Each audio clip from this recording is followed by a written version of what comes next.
কৃতজ্ঞতা জ্ঞাপন করছি মহাপুরুষের জন্য। আর ভাইয়া আপনাদের জন্য আমার আন্তরিক একটা আলাদা একটা স্থান হলো যে এত কষ্ট করে আগেও এই কথা বলেছি যে ওনারা এই ব্যবস্থাটা করেছে শুধুমাত্র আমাদের বাচ্চাদের জন্য।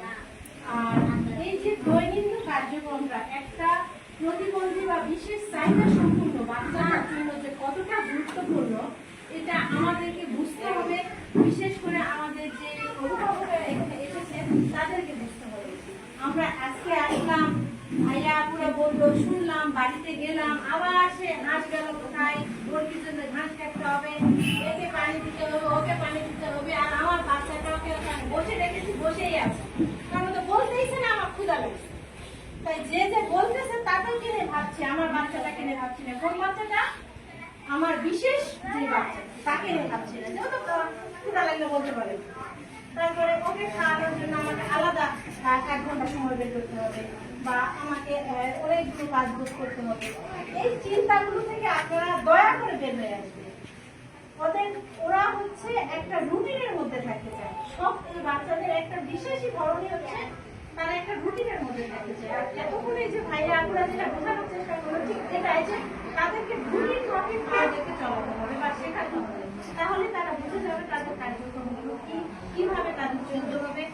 আর একটা জিনিস আমার গ্রাম অঞ্চলের যে অভিভাবকগুলো আছেন এই বাচ্চাদের, তারা প্রায় ভুল করেন।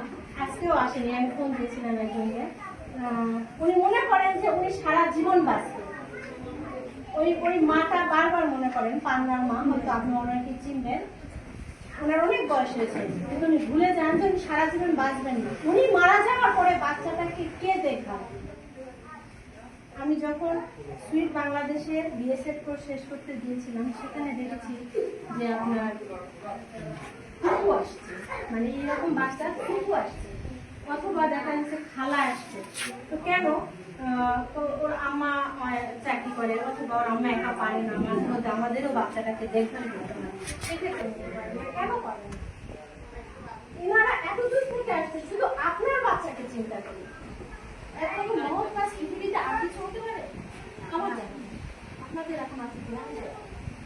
আমি অসংখ্য অসংখ্য ধন্যবাদ ভাইয়াকে। ভাইয়া যখনই এসে বলেছিলেন যে আমি এই উদ্দেশ্যে নিয়ে আসছি, আমি আপনাকে প্রথমেই বলেছি ভাইয়া আমি খুব খুশি হয়েছি। কেউ যদি বলে যে আমার স্কুলে ভেবে এখানে এসেছে, আমার বাচ্চাদের নিয়ে ভেবে এখানে এসেছে, শ্রেষ্ঠজীবী মানুষের কাছে ধর্ম বর্ণ নির্বিশেষে, জাতি নির্বিশেষে যদি কিছু হয় সেটাই প্রতিষ্ঠান। আর এখানে আছে কারা? আমাদেরই ভাই, আমাদেরই বোন, আমাদেরই মা, আমাদেরই বাবার কারো না কারো আজকে, তাই না? কারণ এগুলো আমাদের সন্তান না, আমাদের সন্তানকে আমরা একটু। আর আমি মা বাবাদের বলবো কখনো এরকম মনে করবে যে আমার ছেলে স্কুলে যায় কি করবে, আমার ছাড়া খেতে পারে না, আমার ছাড়া আমি চলে যাবো। তাহলে ওকে ওর মতো করে যেন বেঁচে থাকতে পারে, সেই শিক্ষা কিভাবে দিতে হবে, বেঁচে থাকে বাবা মা, এটা ছিল প্রথম কাজ। আমার বাচ্চাটা যেন সে নিজের কাজটা নিজে করতে পারে, এটাই ছিল আজকে নির্দেশ। দৈনন্দিন কার্যক্রম অর্থাৎ সে নিজেকে কেমন করে তৈরি করবে, কেমন করে নিজেকে সে পরিপূর্ণভাবে আমাদের সাথে স্বাভাবিক স্রোতের সাথে মিশে। আমি একটা কথা বলি, আসলে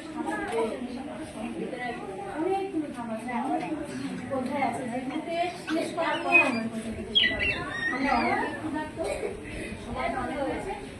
অনেক ধন্যবাদ জানাচ্ছি আপনাদের জন্য। আমি আবার অনেক থাকবো, দয়া করে যদি এরকম একটা ট্রেনিংয়ের ব্যবস্থা প্রতি বছরে 2 বার হোক, 1 বার হোক, বা মাসেও যদি হয়, আমি আপনাদের মাথায় তুলে রাখবো আমার এই বাচ্চাদের সাথে। আমি খুব খুশি হবো আপনারা যদি এরকম প্রোগ্রাম করেন, আমার খুব ভালো লাগবে।